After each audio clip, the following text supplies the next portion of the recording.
Bonjour, je m'appelle Julien. Je suis en prépa ECS, économique, commerciale, options scientifiques au lycée du Parc à Lyon. J'ai 18 ans, j'ai passé mon bac l'année dernière, c'était un bac SSI, sciences de l'ingénieur. Et je suis en première année donc, de prépa. L'année prochaine, je passerai des concours pour entrer en école de commerce.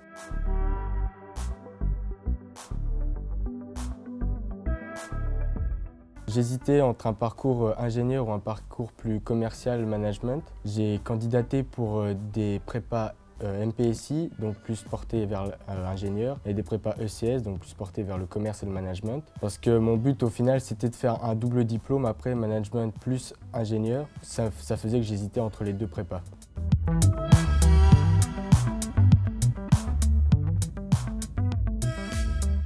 J'ai fait que des vœux pour les prépas. J'en ai fait, on était autorisé à une vingtaine de sous-vœux, donc j'ai dû en faire une quinzaine. J'ai fait d'abord des vœux de sécurité, où j'étais sûr d'être pris, plutôt dans ma région, donc des prépas un peu moins cotés. Et après des vœux un peu plus ambitieux, voire très ambitieux, donc que ce soit ici, déjà pour le lycée du Parc, ou même dans les prépas parisiennes.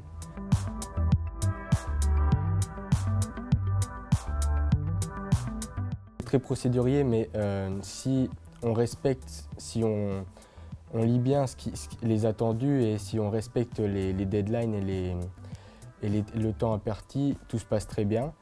Ce que je conseille quand même, c'est de bien lire et de bien respecter justement parce que par exemple, donc je parle de ma situation personnelle, j'ai eu un petit souci en ne répondant pas dans un temps imparti à une réponse. Ça a causé la suppression de tous mes autres vœux. Ce que je ne savais pas. Heureusement, il y a quand même de l'humain derrière, donc si vous faites des erreurs, vous pouvez demander après aux techniciens qui sont derrière et qui remettront vos vœux par la suite. Donc tout a bien fini.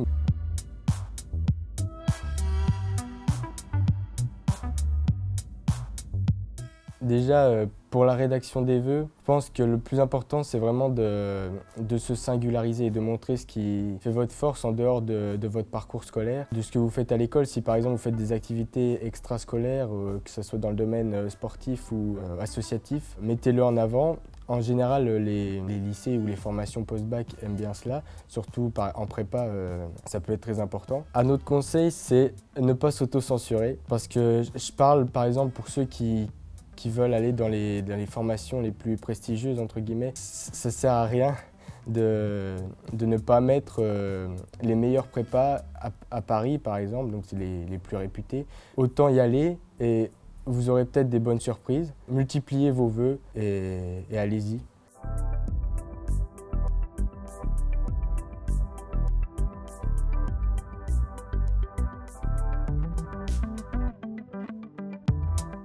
Il y a beaucoup de gens qui multiplient les vœux dans les prépas et donc du fait les meilleurs prennent toutes les meilleures places, toutes les places même partout et ainsi vous êtes très loin en liste d'attente, mais ça ne veut pas dire que ça ne va pas se libérer très rapidement.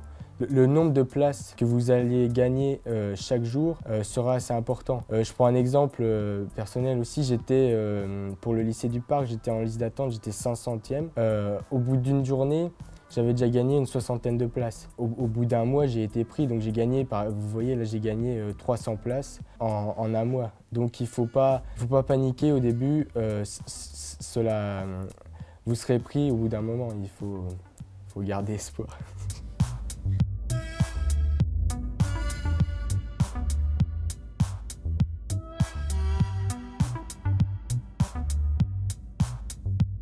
Je pense qu'il est préférable de demander aux personnes qui sont directement dans la formation vers laquelle vous vous destinez. C'est mieux de passer aussi par des voies moins officielles parce que les portes ouvertes, c'est intéressant, il faut y aller aussi, mais ça reste une vitrine, tout n'est pas toujours dit. Il vaut mieux passer par des personnes que vous connaissez ou des personnes qui étaient dans votre lycée, etc., qui sont dans ces formations. Pour les métiers aussi, c'est un peu la même chose, il faut demander à ceux qui sont directement dans ces métiers.